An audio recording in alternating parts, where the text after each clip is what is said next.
The hallway light flickered twice before dying completely, leaving me in darkness as I fumbled for my keys outside apartment 4B. My fingers trembled from exhaustion after a 12-hour shift at the clinic, and the metallic taste of vending machine coffee still coated my tongue. I found the keyhole by memory, the same way I had done 1,000 nights before, but when I pushed forward, the door swung open without resistance. Unlocked. My heart seized in my chest because I never left it unlocked. Not once in 6 years, not with everything I had to protect sleeping inside these walls.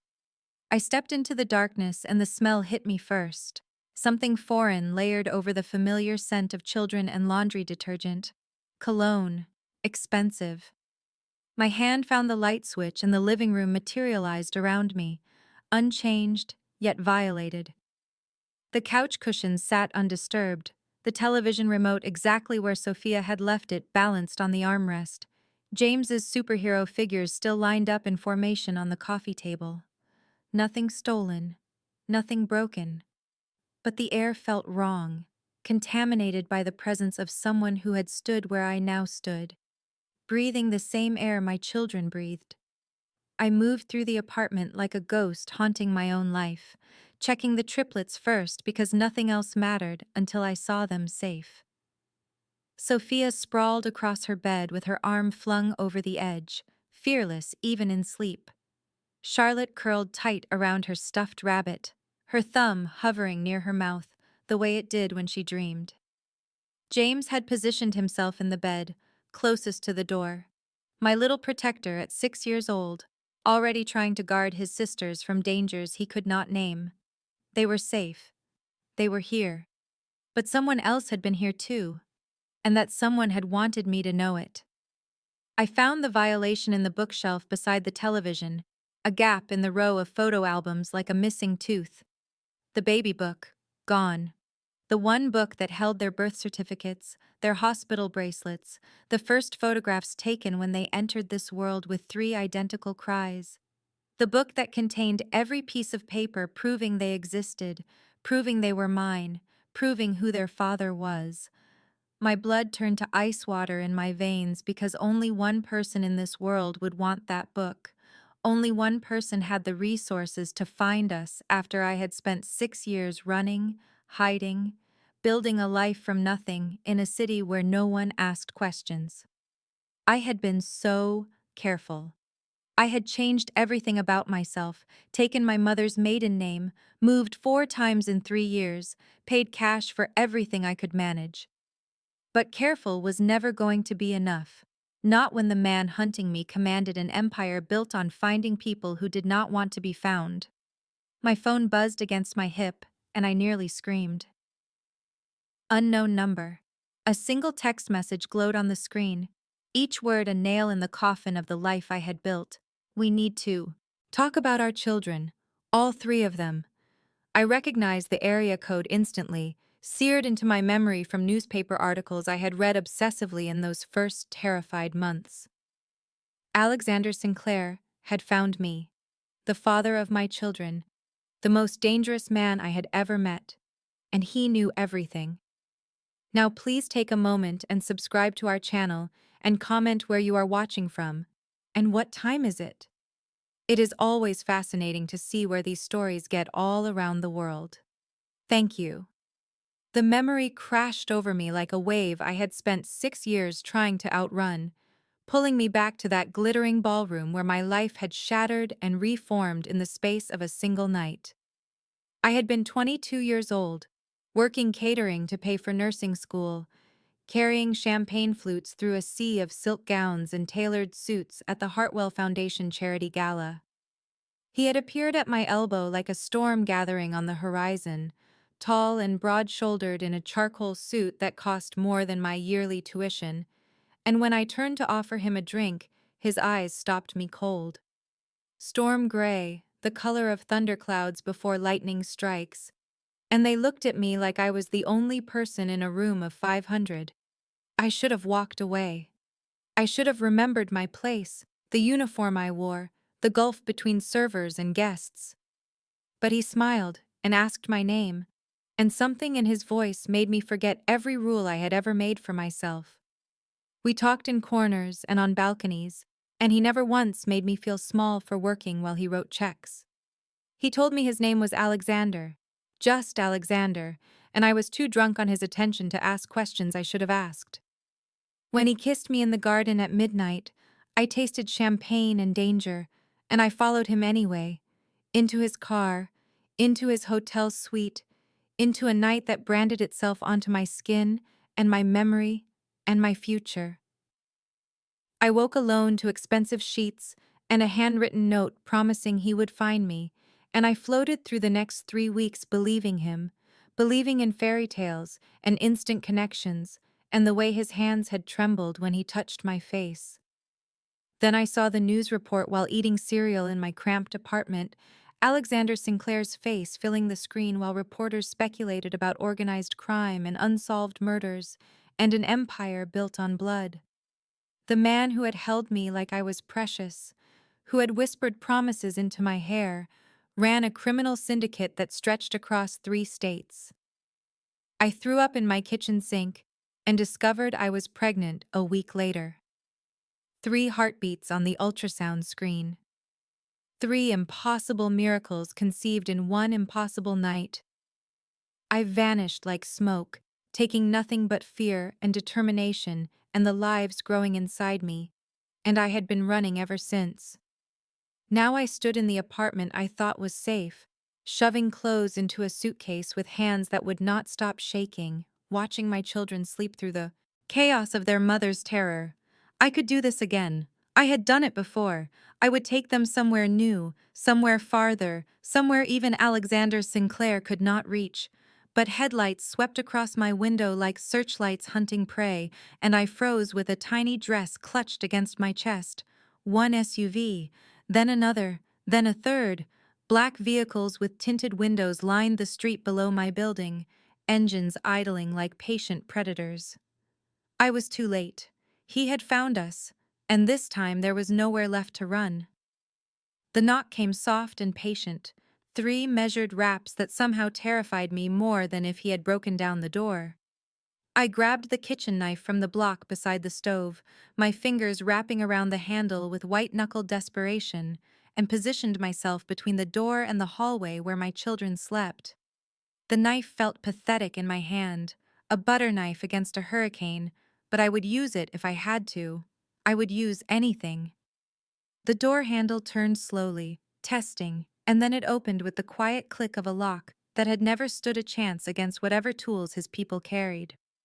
Alexander Sinclair stepped into my apartment like he owned it, like he owned everything, and for one frozen moment I was 22 again, staring at the most beautiful and terrifying man I had ever seen. 6 years had sharpened him, carved away whatever softness I had imagined that night into something harder and colder and infinitely more dangerous. His storm-gray eyes found me immediately, tracking from my face to the knife in my trembling hand, and something flickered across his expression too fast for me to name. He closed the door behind him without looking, without breaking eye contact, and the click of the latch sounded like a prison cell slamming shut. "You look ready to gut me," he said, his voice exactly as I remembered it, low and smooth and laced with controlled power. "Good. You should be angry. I am beyond angry." "You stole from me," I spat back, hating how my voice shook while his remained steady. "You broke into my home." "I recovered what was mine," he corrected, and took one step closer. I raised the knife higher. "Information about my children. Children you hid from me for 6 years, Eleanor." He said my name like a curse and a prayer tangled together, and I hated that it still affected me, hated that some traitorous part of my body remembered his voice whispering that name against my skin. "I hid them from a monster," I said. "I saw what you were. I saw the news reports, the accusations, the bodies they found. You think I was going to let my babies anywhere near that?" His jaw tightened, and I watched him fight for control, watched the anger surge and retreat behind those granite eyes. "You never gave me a chance to explain. You ran. You took them. and you vanished like smoke, and I have spent 6 years searching for a ghost. I thought I had one child, Eleanor. One. A daughter I have never held, never known, and now I discover there are 3 of them sleeping in the next room, and you kept all of them from me. The hurt in his voice cut deeper than I expected, deeper than I wanted it to. I told myself it was manipulation, that men like him learned to weaponize emotion the way they weaponized everything else. You have 24 hours, he said quietly. Come to me willingly. Bring my children to meet their father. Or I will use other methods, and neither of us will like those methods.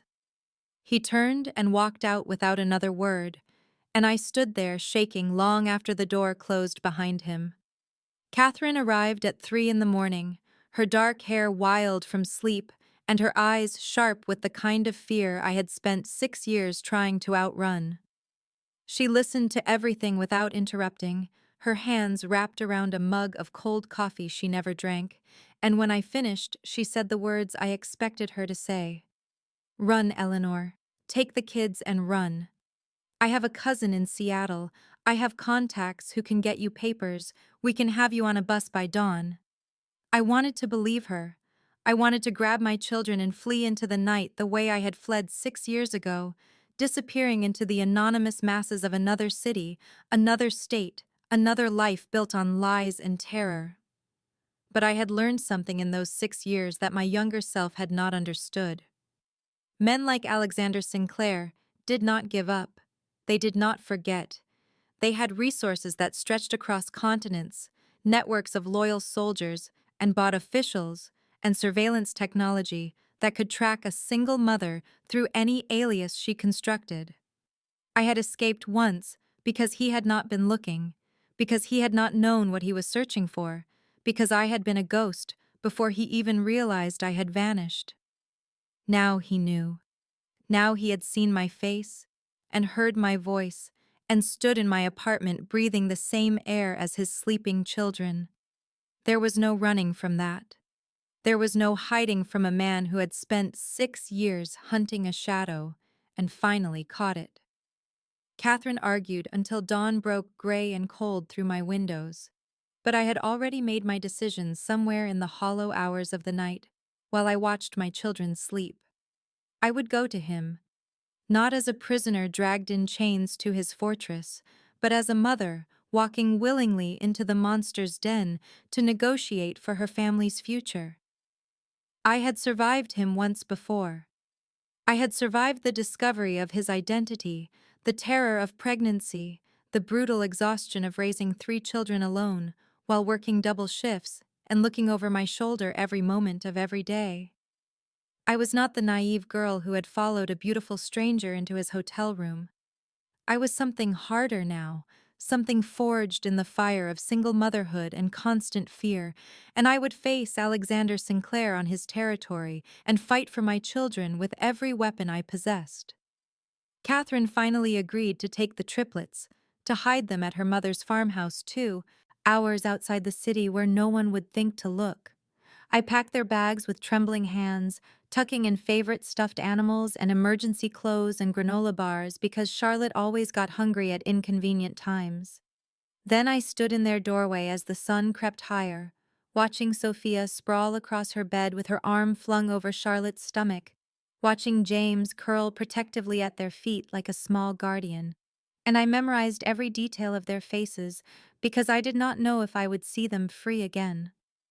I love you, I whispered into the quiet dawn. I am going to fix this. I promise. The Sinclair estate rose from the countryside like something out of a fever dream, all stone walls and iron gates and manicured grounds that stretched toward the horizon in every direction. I had taken a taxi as far as the main road, unwilling to let anyone see what kind of car I drove or memorize my license plate. But that caution felt laughable now, as I stood before the towering entrance and realized how utterly outmatched I had always been. Cameras tracked my approach from 3 different angles. Armed guards materialized from nowhere to flank me as I walked through gates that probably cost more than every apartment I had ever rented combined. Old money and new power, Catherine had warned me, the most dangerous combination there is. The front doors opened before I could knock, and a man stepped out to greet me with the kind of polite efficiency that suggested he had been expecting me for hours. Thomas Fairfax, he introduced himself, his accent crisp and British, and somehow soothing despite the circumstances. Mr. Sinclair is waiting for you in his study. Please follow me. I followed because there was nothing else to do, my worn sneakers squeaking against marble floors as Thomas led me through halls lined with paintings that belonged in museums and furniture that belonged in palaces. Every door we passed was closed. Every window was barred with decorative iron that did nothing to hide its true purpose. Gilded cage, I thought, and wondered if I would ever walk back out through those towering front doors.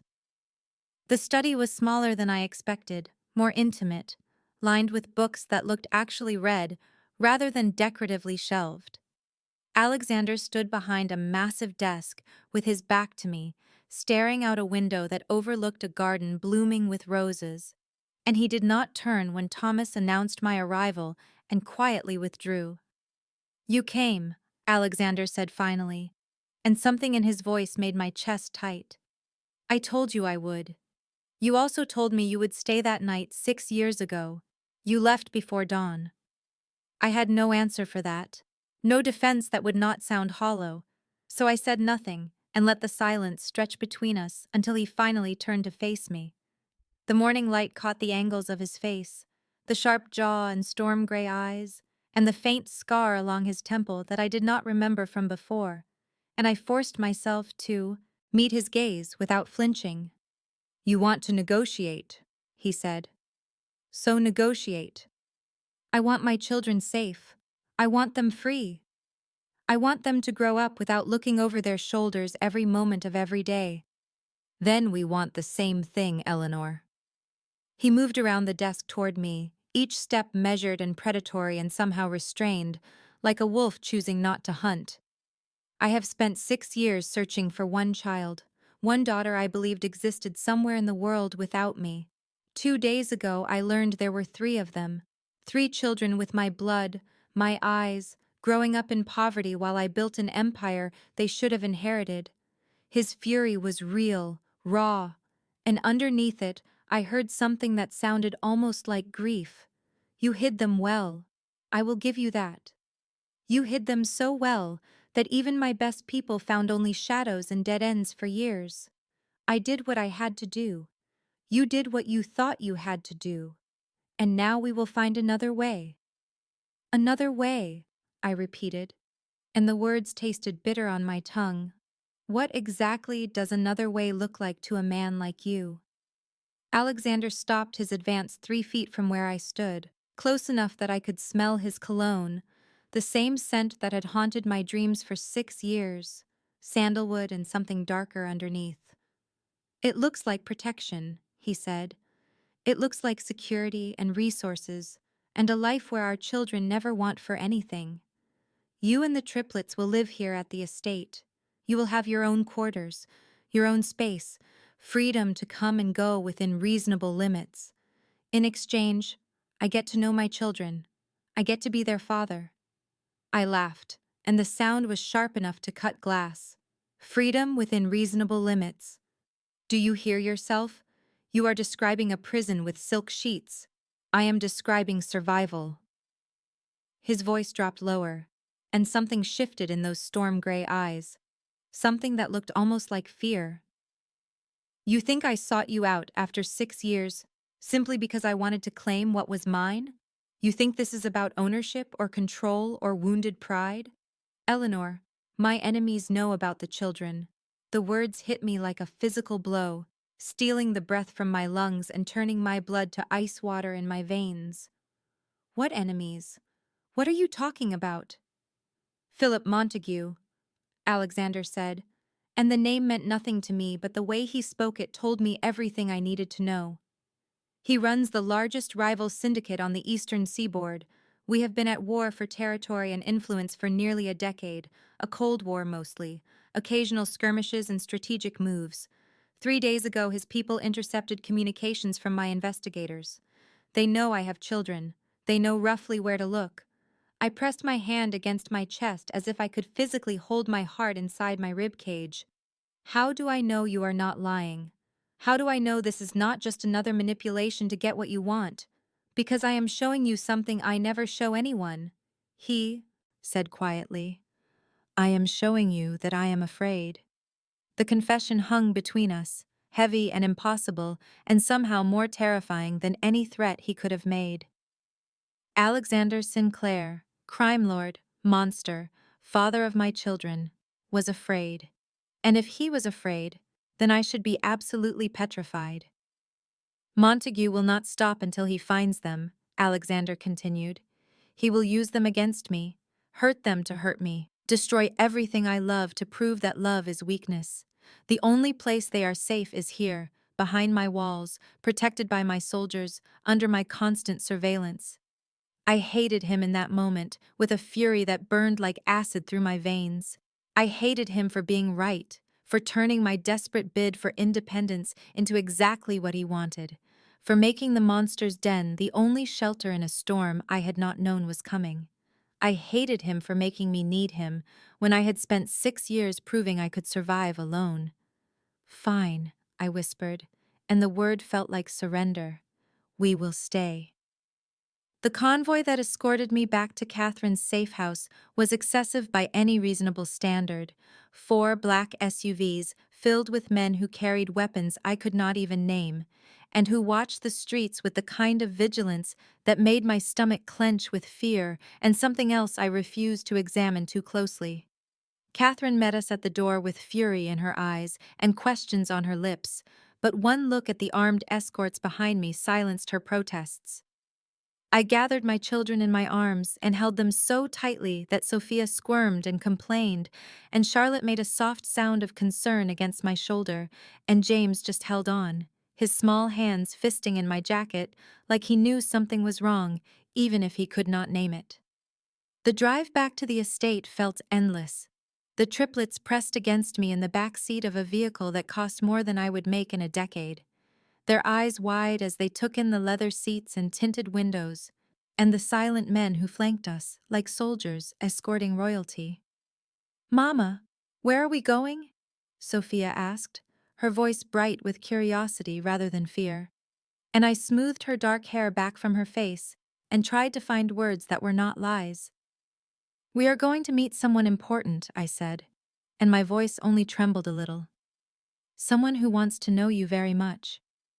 The estate loomed larger than I remembered as we passed through the iron gates, and I felt all 3 children go still against me as they took in the sprawling grounds and towering stone walls and gardens that seemed to stretch forever in every direction. Alexander waited on the front steps, and the sight of him there, deliberately positioned at their level rather than forcing them to come to him, made something twist painfully in my chest.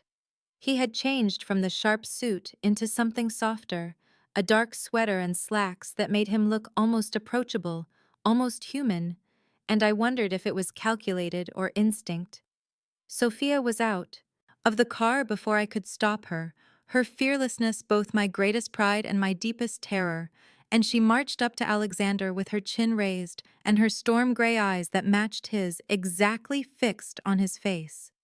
"You are our father," she announced, not a question but a declaration, and I saw Alexander's composure crack for just a moment before he crouched down to her level. "I am," he said quietly, and his voice held none of the cold command I had grown to expect, only something raw and wondering and desperately uncertain. Charlotte pressed herself against my leg, peering out from behind me with the wariness she had inherited from my years of fear, while James positioned himself between his sisters and this stranger, his tiny fists clenched at his sides like he was prepared to fight a man 5 times his size to protect them. "You are very brave," Alexander said to James. And there was respect in his voice that made my son's rigid shoulders relax just slightly. "Will you tell me your names?" The suite they gave us had more square footage than my entire apartment, 3 bedrooms connected by a sitting room with velvet sofas and silk curtains, and a fireplace that crackled with warmth I had not asked for and did not trust.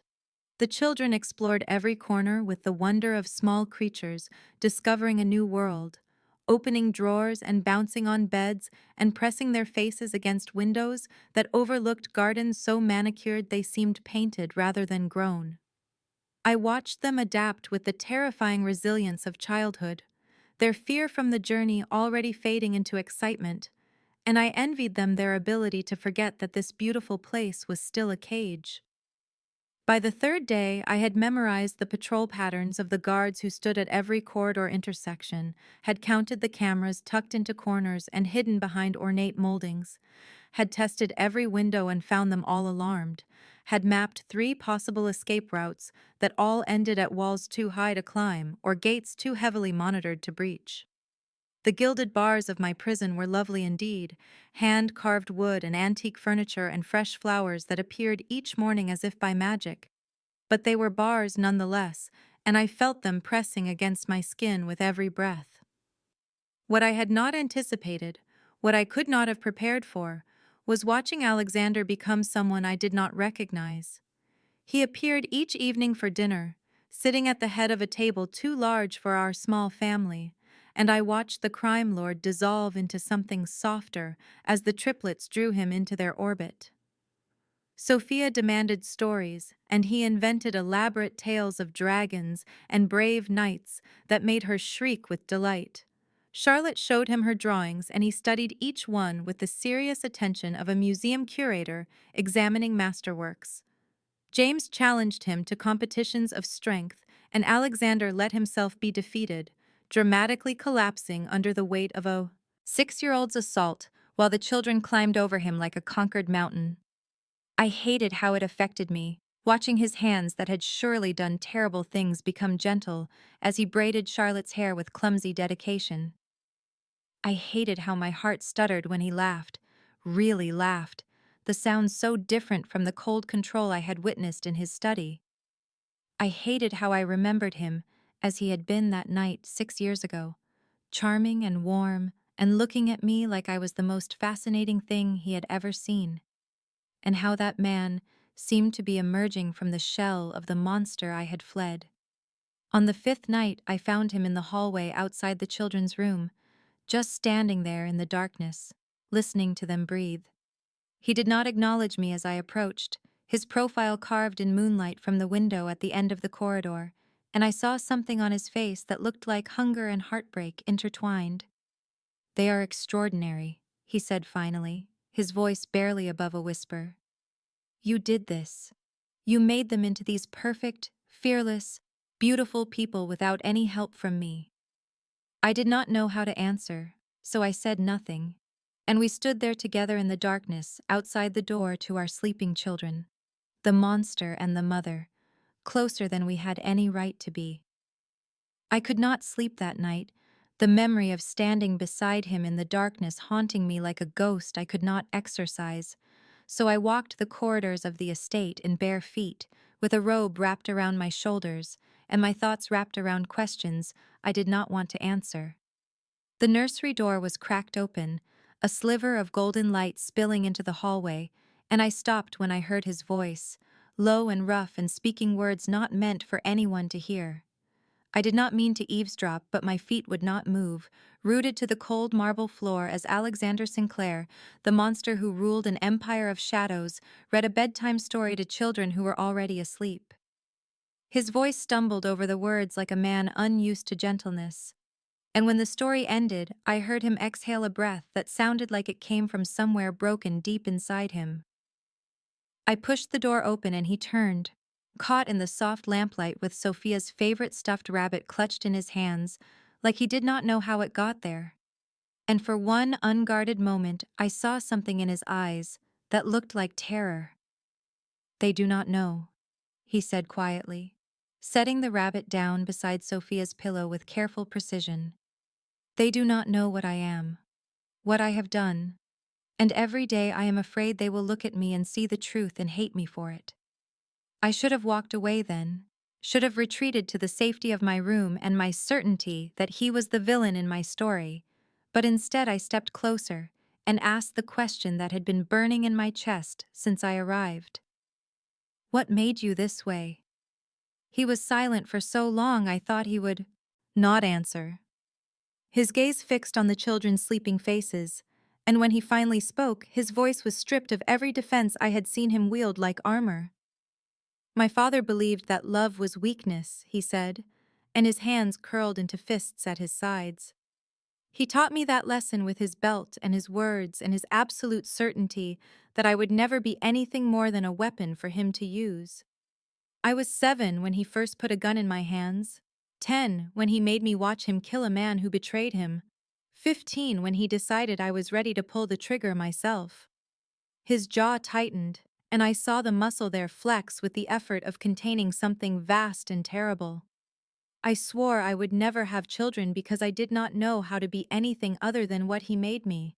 And then I learned about them, and I realized that the thought of someone hurting them made me understand exactly why he did the things he did. He looked at me then, storm-gray eyes meeting mine with a vulnerability that cracked something open in my chest. I do not know how to be a father, Eleanor. I do not know how to love without destroying. But I am trying, and that terrifies me more than any enemy ever has. I reached out before I could stop myself, my hand finding his clenched fist, and I felt him tremble at the contact. "You are already more than he was," I whispered, and the truth of it terrified me more than his power ever had. The explosion came at 7:43 in the morning, a sound like the world splitting open, and I felt it before I heard it, a tremor that ran through the floor beneath my feet and shattered the coffee cup I had been holding into 1,000 glittering pieces. The children screamed, and I was moving before thought could catch up with instinct, gathering them into my arms and pulling them away from the windows as the glass rattled in its frames, and somewhere in the distance, a column of black smoke rose against the pale morning sky. Guards flooded the corridors within seconds, weapons drawn, voices barking orders in clipped, urgent tones, and I pressed my children against my body and felt their hearts hammering through their thin pajamas as I tried to understand what was happening.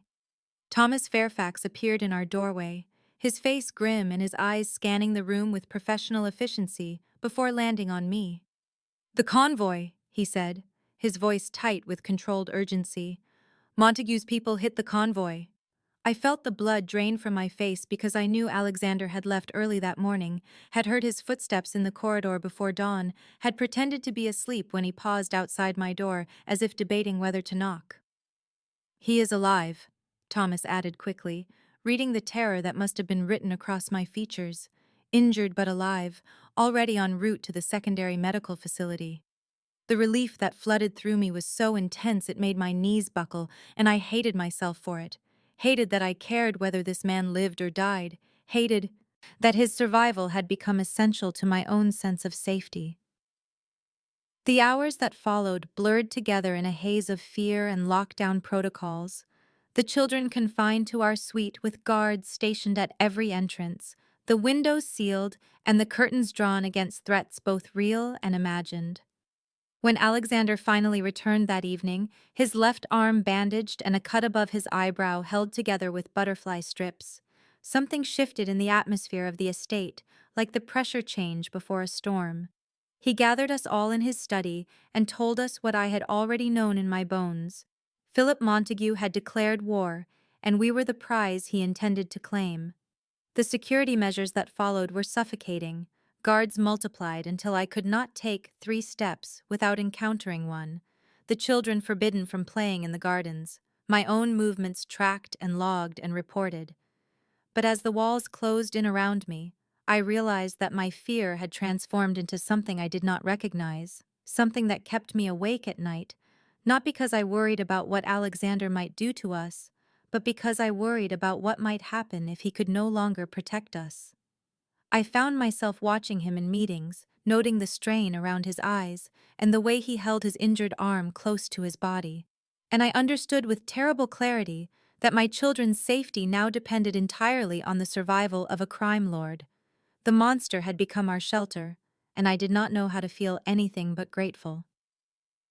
The move came without warning, 2 guards appearing at my door with instructions to pack our belongings. because Alexander had decided that the East Wing was no longer secure enough, that the children and I would be relocated to the private quarters adjacent to his own rooms, where the walls were reinforced and the windows were bulletproof, and escape would be impossible even if I still wanted it. I watched them carry our suitcases down corridors I had memorized in my plans to flee, past checkpoints and locked doors and armed men who nodded at me now with something that looked almost like respect. And when we arrived at our new suite, I understood that the gilded cage had shrunk to the size of a single hallway shared with the man I had spent 6 years running from. The first morning I emerged to find him already at breakfast with the children, Sophia chattering about her dreams, while Charlotte quietly arranged her fruit into patterns, and James watched Alexander with eyes that had slowly lost their suspicion over the past weeks. And when Sophia looked up and said, "Good morning, Papa," with the casual ease of a child who had decided this stranger belonged to her, I felt something crack open in my chest that I could not name. We fell into rhythms I had never anticipated. Meals shared around a table too large for our small family. Evenings in the sitting room where Alexander read reports while I helped the children with the lessons their tutor assigned. Nights when I lay awake knowing he was just through the wall, close enough that I imagined I could hear him breathing.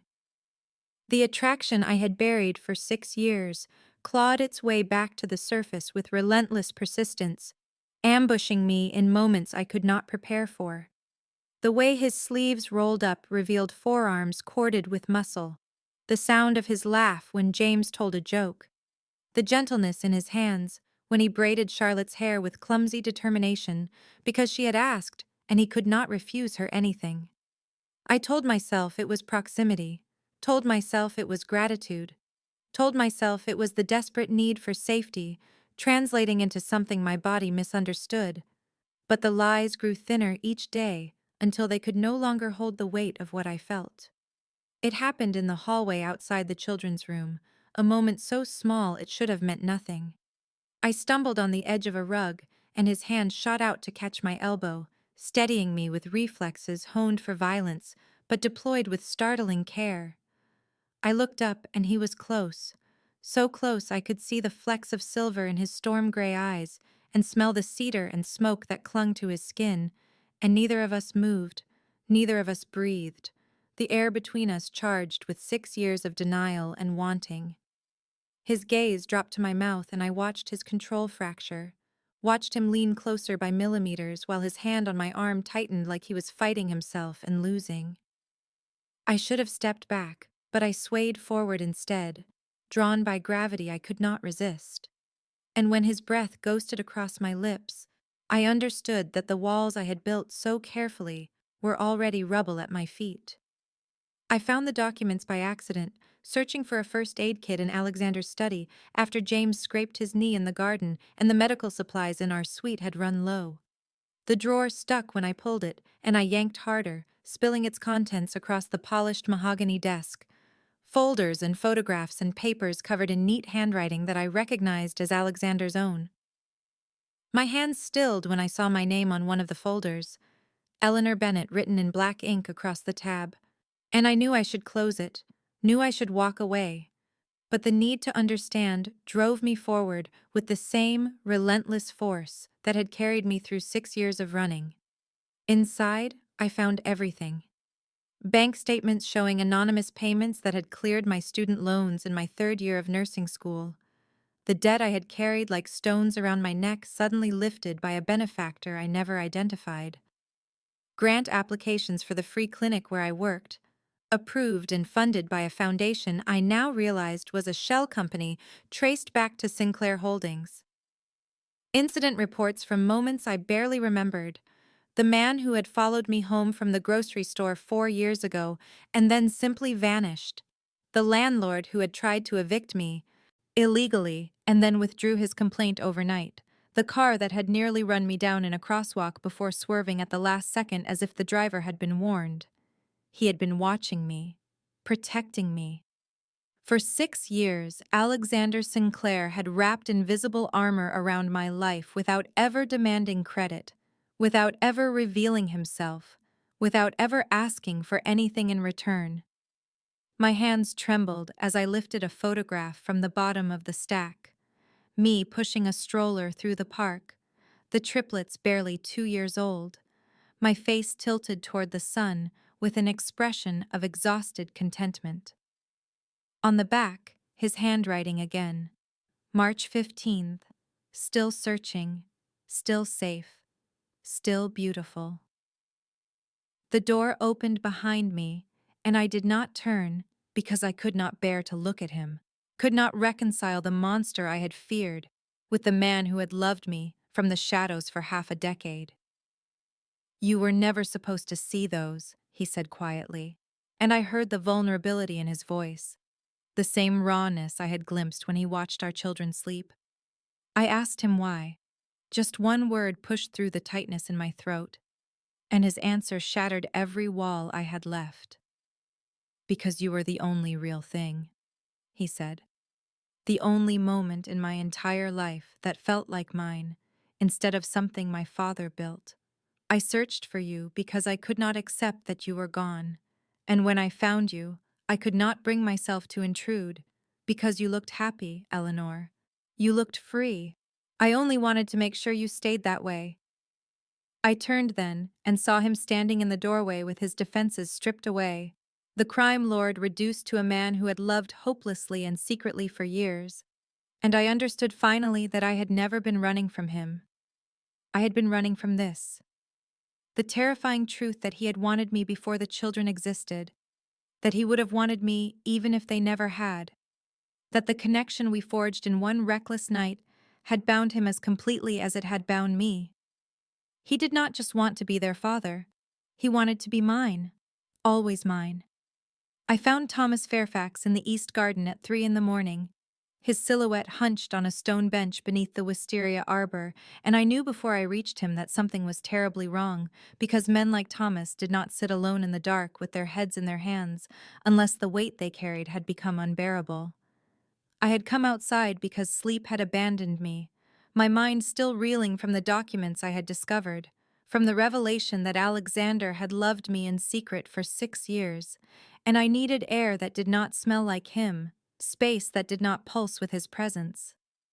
But when Thomas looked up and I saw the devastation carved into his features, I forgot my own turmoil entirely. He tried to compose himself, tried to summon the stoic mask he wore so effortlessly, but it crumbled the moment I sat beside him and asked what was wrong with the same gentle voice I used when patients in the clinic finally broke beneath their diagnoses. "His sister," he said, and the name fell from his lips like a prayer. Margaret. She was 22, a graduate student in art history, innocent of everything her brother had become in service to the Sinclair family, and Philip Montague had taken her 3 weeks ago as insurance for Thomas's cooperation. The information leaking to Montague, the security breaches that had nearly killed Alexander, the knowledge of our location and routines that made each attack surgically precise, it was Thomas, all of it was Thomas, because Montague sent him photographs of Margaret with a gun to her head every time Thomas considered refusing. I should have felt betrayed. I should have run to Alexander immediately, should have exposed the traitor who had endangered my children with every whispered secret. But I looked at Thomas and saw myself, a person who would burn the world to protect the ones they loved, who would make impossible choices and live with the scars. He expected me to condemn him. I could see it in the way he braced for my anger, but instead I asked him what Montague wanted and how we could get Margaret back without anyone else dying. The hope that flickered in his eyes was painful to witness, fragile as a candle flame in a storm, and when he told me Montague's endgame, I understood the full scope of the danger we faced. Montague did not just want to destroy Alexander's empire.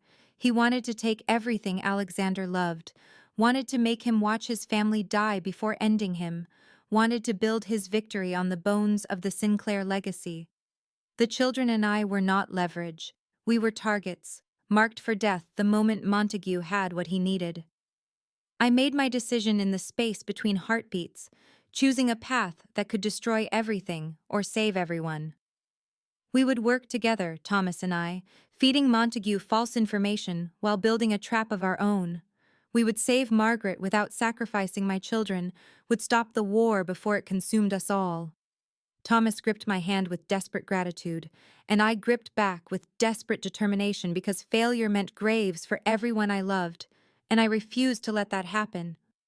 I found him in the library at midnight, standing before the fireplace with his back to me, and I knew before I crossed the threshold that everything between us had shifted into territory we could not retreat from because the air itself felt charged, electric, alive with possibility and peril in equal measure. He turned when he heard my footsteps, and his eyes found mine with an intensity that stopped my breath. Storm gray darkened to something deeper, something hungry, something that mirrored the ache I had carried for 6 years and could no longer pretend did not exist. I came to tell him about Thomas, about Montague, about the plan we had forged in the garden, but the words died on my tongue when he crossed the room in 3 strides and stopped inches from me with his hands clenched at his sides, as if touching me required permission he was afraid to request. "You found the documents," he said, and it was not a question but a confession, raw and unguarded in a way I had never heard from him before. "I should have told you myself. I should have explained years ago, should have found the courage to face you instead of watching from the shadows like a coward who did not deserve what he wanted." I told him he was many things, but never a coward, and something in my voice must have broken whatever restraint he had left, because his hand lifted to my face, and his fingers traced my cheekbone with a tenderness that made my knees weak. I had imagined this moment 1,000 times during the years I spent running, had dreamed of his touch even as I fled from his world, and now that it was happening, I understood that I had never truly escaped him because he had lived in my blood since that first night, since that first kiss, since the instant our eyes met across a crowded ballroom and everything else ceased to matter. When he kissed me, it started desperate. 6 years of longing compressed into a single point of contact that sent fire racing through my veins and erased every rational thought from my mind. But then it softened, gentled, became something more devastating than passion. It became worship, his mouth moving against mine as if I were sacred, precious, irreplaceable. I pulled him closer and showed him I would not shatter, would not break, was not the fragile thing he feared losing, but a woman forged in survival who had chosen to stop running at last. His hands tangled in my hair and mine fisted in his shirt, and for one perfect suspended moment, there was nothing in the world but us, no danger, no enemies, no impossible choices waiting in the wings. Then the alarms shattered everything. The sound tore through the estate like a scream, high and piercing and unmistakable, and Alexander went rigid against me. His eyes snapping toward the door with the predator focus I had seen before, violence erupted. "The outer perimeter," he said, and the words turned my blood to ice, because the outer perimeter meant Montague had come at last, and my children were 3 floors above us, sleeping, vulnerable, unprotected. I ran before he could stop me, ran with my heart pounding and his voice calling my name behind me, ran toward the only thing that mattered more than the man I had finally allowed myself to love. The children. The stairs stretched endlessly before me as I ran, my bare feet slapping against cold marble, my lungs burning with each desperate breath. And somewhere below me, the sounds of gunfire erupted in staccato bursts that made my heart seize with terror, because every shot could be the one that took Alexander from this world and left my children fatherless before they had truly known him. I reached the 3rd-floor corridor and found chaos. 2 of Alexander's guards positioned outside the nursery, door, weapons drawn, their faces grim masks of professional determination that told me the threat was real and closing fast. "Mama," Sophia's voice rang out from behind the heavy oak door, and the fear in it nearly broke me because my bold, fearless daughter had never sounded so small, so young, so vulnerable. I pushed past the guards and into the room where all three of my children huddled together on Charlotte's bed, James standing in front of his sisters with a toy sword clutched in his white-knuckled grip, ready to defend them against monsters he could not possibly fight. I gathered them into my arms and breathed in the scent of their hair, baby shampoo and innocence, and I made them a promise I had no right to make. I told them we would be safe, that Papa would protect us, that everything would be all right. The guard at the door received a crackling message through his earpiece, and his expression shifted to something more urgent as he told me we needed to move now, that the East Wing had been compromised and hostiles were approaching fast. Thomas had shown me the passage 2 days ago during one of our secret planning sessions, a hidden door behind the bookshelf in the nursery that led to a network of tunnels beneath the estate, built by some paranoid Sinclair ancestor who understood that empires required escape routes. I found the latch in the bookshelf swung inward to reveal darkness, and I lifted Charlotte onto my hip while grabbing James's hand, while Sophia clung to my shirt as we descended into the black with only my phone's flashlight to guide us. The passage smelled of dust and age and forgotten secrets, and our footsteps echoed against stone walls as I navigated by memory toward the underground bunker Thomas had marked on the crude map he drew for me. Behind us, I heard the nursery door splinter, heard shouts and voices I did not recognize, heard the guards engaging with enemies who had come for my children, and I ran faster, pulling James along, whispering reassurances I did not feel. The bunker door appeared in my flashlight beam like salvation, a steel barrier with a keypad that required the code Thomas had made me memorize, and my fingers trembled so badly I entered it wrong twice before the lock finally disengaged with a pneumatic hiss. We tumbled inside and I sealed the door behind us, and only then did I allow myself to breathe, to sink to the floor with my children wrapped around me, to wait in the sterile safety of reinforced concrete for the man I loved to find us, or for our enemies to break through. Minutes stretched into eternities. Charlotte whimpered against my neck. James maintained his vigil with the toy sword. Sophia asked questions I could not answer. Then the keypad beeped and the door swung open and Alexander stood in the threshold, blood on his shirt, fury in his eyes, relief crashing over his features when he saw us whole and unharmed. He crossed the space in 2 strides and dropped to his knees and pulled all 4 of us into Tsaan, his arms with a ferocity that spoke louder than words, and for one breathless suspended moment, we were together, alive, holding each other in the wreckage of everything we had almost lost. The children slept in the bunker's small bedroom, while Alexander and I faced each other across the steel table in the command center. Maps and tactical displays spread between us, like the future we were trying to build from the wreckage of this night. And I could see the plan forming in his eyes before he spoke it aloud. Could see the cold calculation returning to replace the desperate father who had held us so fiercely just hours before. He told me about the cathedral, about the trap he intended to set, about how Montague's arrogance would be his downfall if we could convince him that Alexander had fallen during the siege and that I was alone, unprotected, desperate enough to negotiate for my children's safety. My first instinct was refusal, hot and immediate, because I had spent 6 years refusing to be a pawn in anyone's game, and I would not start now, would not let him position me like a piece on his chessboard, even if the opponent was a monster who wanted my children dead. But then Thomas spoke from the doorway where he had been listening, his arm in a sling from a wound taken during the fighting, and he explained what my role would actually entail.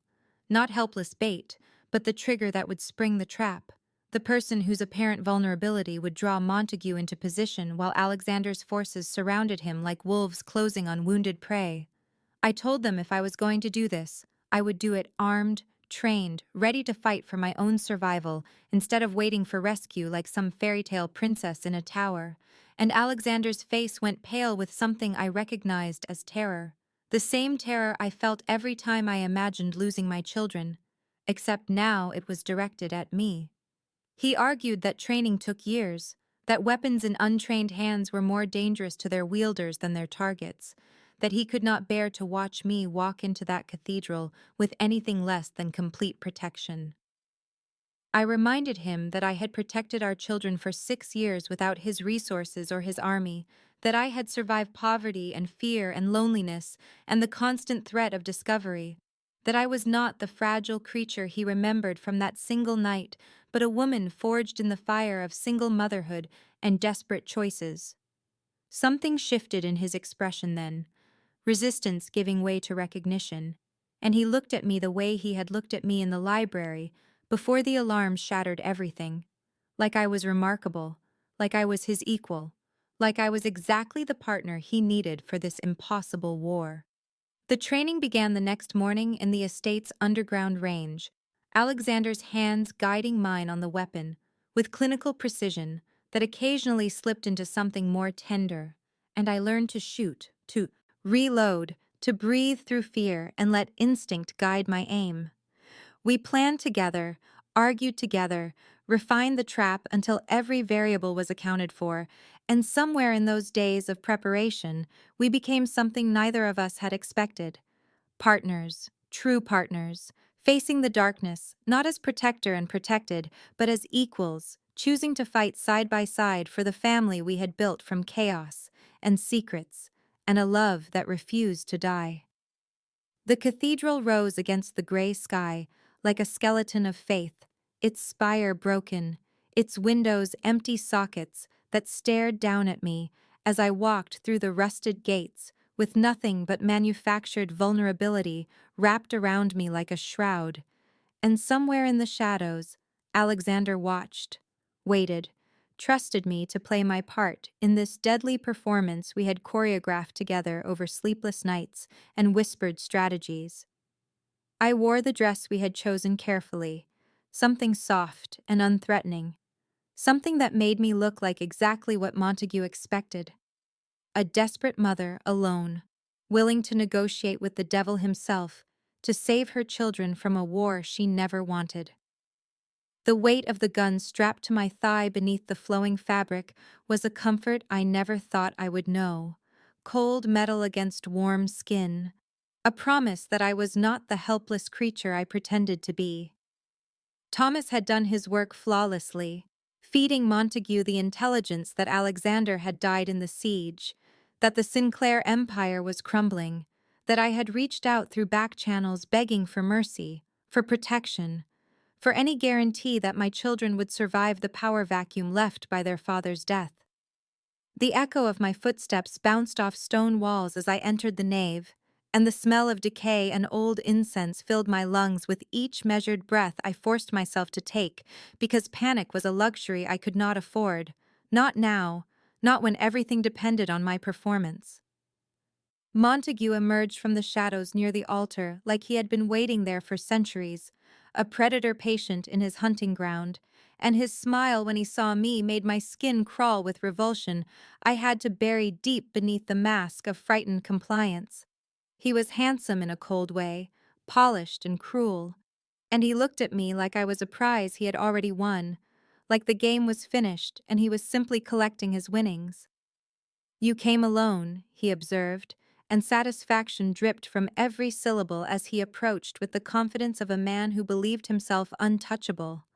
I told him I had no choice, that Alexander was gone and I needed to protect my children, that I would give him whatever he wanted in exchange for their safety, and my voice trembled exactly the way we had practiced.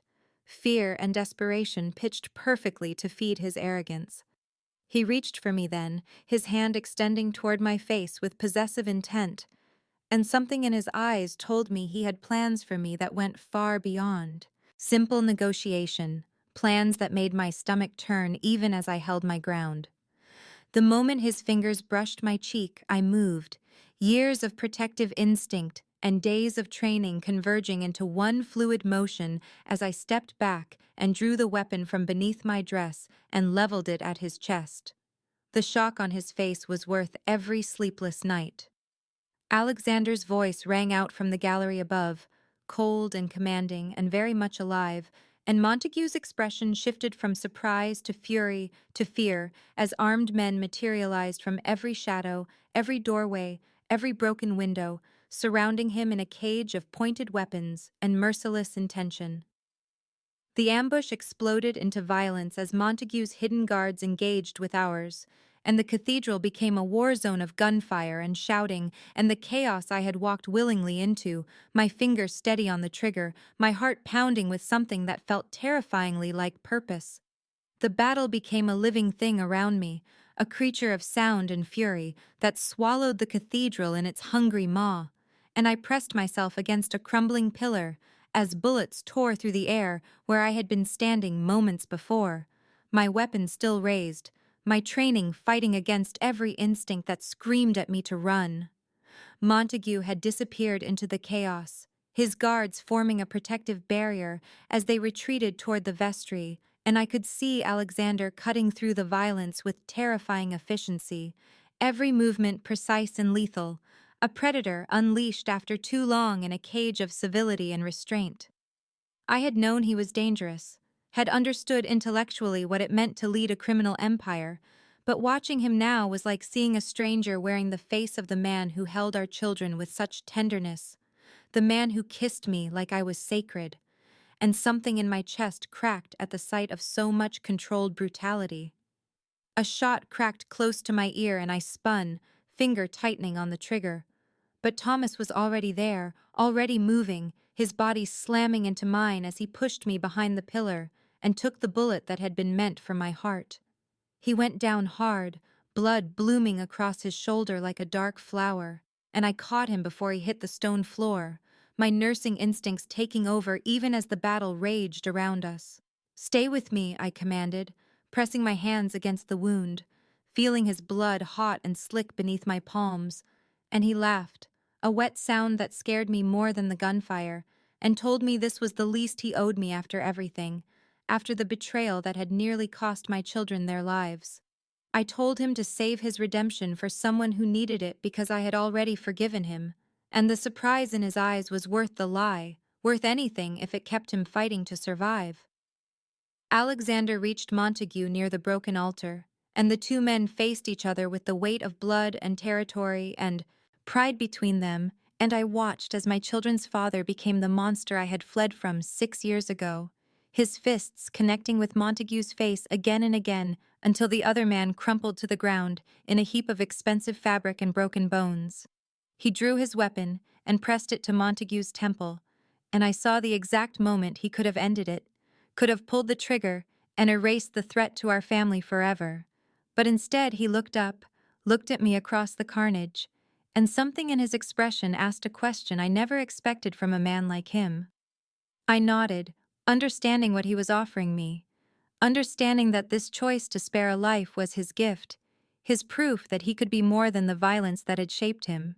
And Alexander lowered the weapon with visible effort, his jaw tight with the restraint it cost him. Montague would live to face justice, to be dismantled by the same system he had corrupted. And as Alexander's men secured the cathedral and the silence fell like absolution, I realized I was looking at the future I wanted. Not a monster, but a man capable of choosing mercy when destruction would have been easier.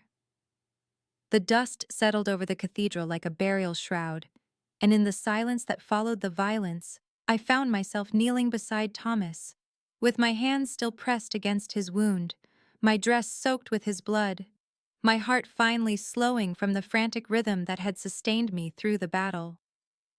Alexander's men moved through the wreckage with practiced efficiency, securing Montague's surviving guards, calling for medical transport, transforming the sacred space from battlefield to triage center. And I watched it all through the strange clarity that comes after crisis, after the body has burned through its reserves of adrenaline and left only the raw nerve of survival. Thomas would live, the medics confirmed as they took over his care. The bullet had missed anything vital, and he was already complaining about the fuss, which meant he was going to be fine, which meant I could finally breathe. Alexander found me sitting on the cathedral steps as the sun began to set, painting the broken windows in shades of fire and gold, and he lowered himself beside me without speaking, his knuckles split and swollen, his suit ruined beyond salvage, and we sat together in the aftermath of everything we had done and everything we had survived. Word came within hours that Thomas's sister had been recovered from Montague's safe house, frightened but unharmed, and I watched something ease in Thomas's face when they told him, watched the weight of guilt lift from shoulders that had carried it for too long.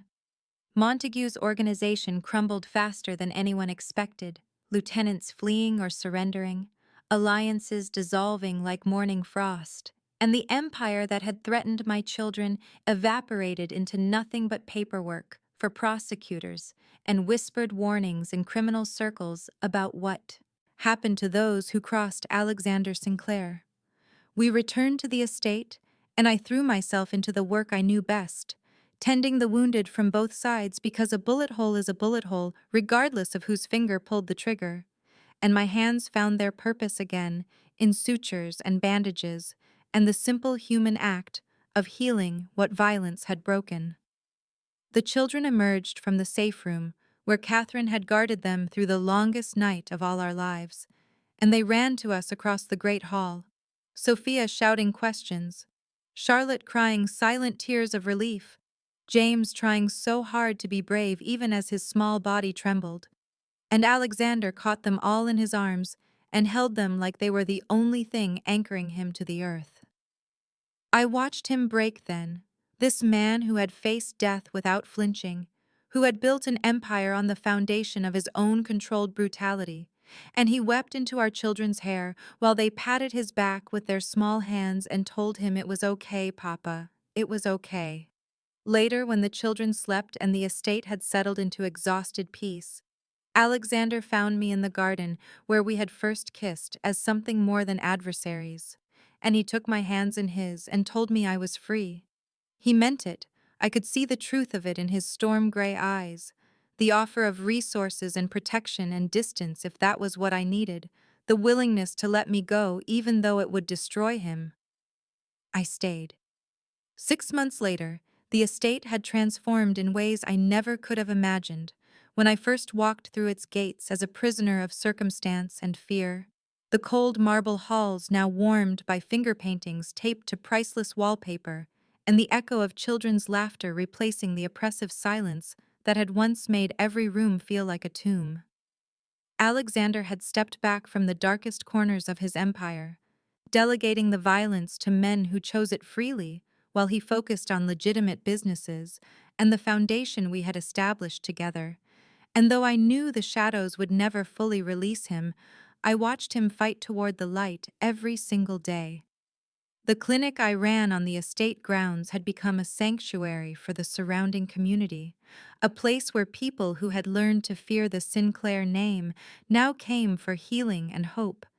And I found purpose in the work that had always defined me, made richer now by the resources to truly make a difference.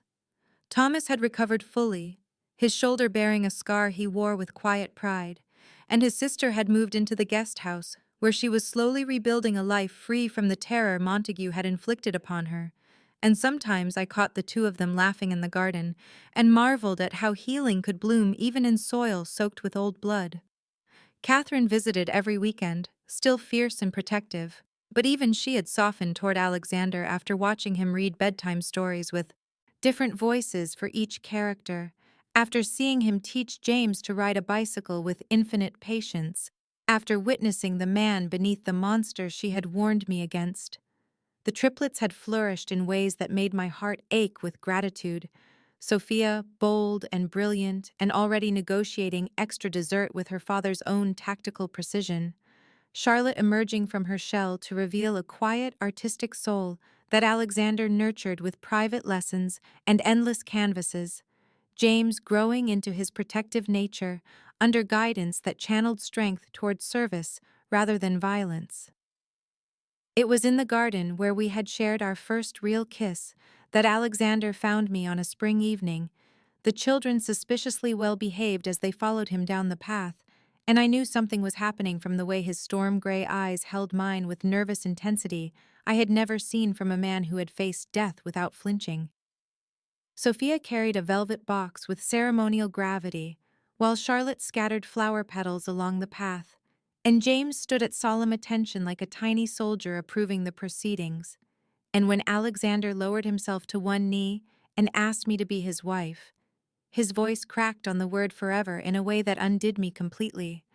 I said yes before he finished the question, pulling him to his feet and kissing him while our children cheered and threw the remaining petals over our heads like confetti.